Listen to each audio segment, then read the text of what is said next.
by Sylvia Plath. This poem, I believe, is about death, as many of Sylvia Plath's poems are. And the first few stanzas are about general symbols or omens of death.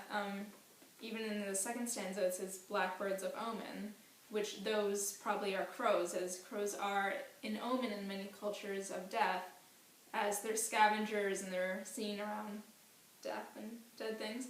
And then they now prowl on the bow. With a hiss of disaster, Sybil's leaves blow. Did you find anything about Sybil? No, I just thought about the psychology.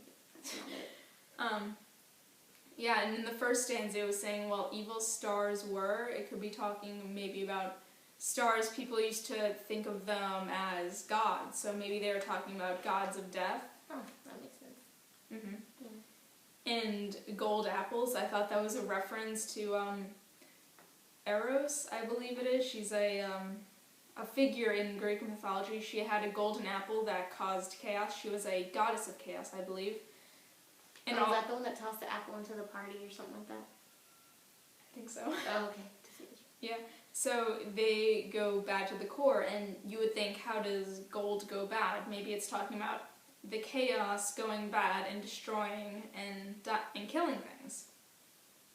And then in the third stanza we have many allusions to death, like tall skeletons walk, which is kind of self-explanatory there, and then nightshade and nettles. Nightshade I know is poisonous, and nettles is a plant that stings you if you touch it, I believe. So those are also two things that are associated with pain and death, and it says they tangle the track. So it's saying there are obstacles in the way of your path, so death is an obstacle for you.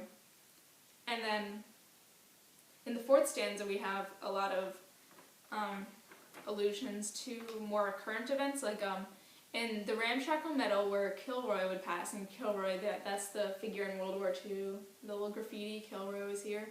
Then lurks this sickle-shaped shadow, and I thought that was about the Soviet Union, or sickle cell anemia. Anyway, I thought it was about the Soviet Union. The shadow could mean that, the Soviet Union is there, but it's not there. It's like an omen. It's an omen of the Soviet Union, of snake in the grass, and a snake is something, it's treacherous. It could be, it could also be a biblical allusion of the snake in the Garden of Eden tempting Adam and Eve to eat the apple from the tree of knowledge. Which eventually led to death. Okay, yeah. And then in the last two stanzas, it's actually talking about a person approaching his cottage by a crooked detour. And by crooked detour, he was probably earlier it said, nightshade and nettles tangled the track, so he couldn't take the straight path back to his cottage, so he took a crooked detour. So he was trying to avoid death as much as possible. And he hears the gruff knocking of the wolf at the door, and a wolf in many cultures also symbolizes death. Wolves are thought to steal children and such.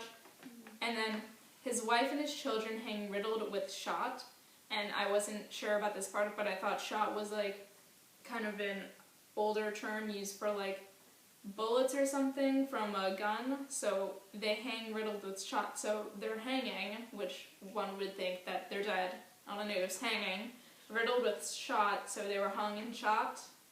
And there's a hex on the cradle, and a hex is a spell, I believe, but more of a negative connotation of a spell. So there's a hex on the cradle, and a cradle I thought was kind of like a baby's cradle. So maybe he's saying there's bad life. There's a hex on the cradle.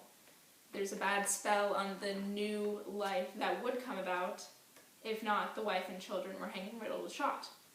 And death in the pot.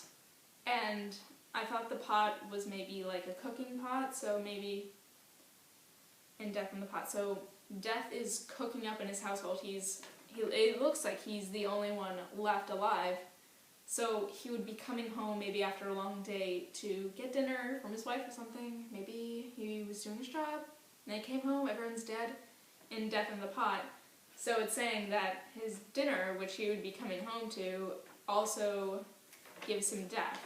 So he's going to die last of all. Okay. He said a lot there. Let's see. It could also, I mean, I guess you could say that even, like, maybe the people aren't dead yet. Maybe, like, you're referring back to the chaos thing. Maybe they're saying that there's, like, a risk of death because the chaos is going, because it says, like, it's approaching his cottage. A crooked decor, hears a grunt knocking of the wolf at the door. So, yeah, like, maybe it's coming because of chaos or something like that. Then, like, let's see, hex on the cradle, so, like, no newborn children be born. What? Okay, sorry. And, I didn't get rid of the shot. But, like, maybe it could, maybe it could have even been shock. I don't know. There you go. Thank you, Deja. And so, death.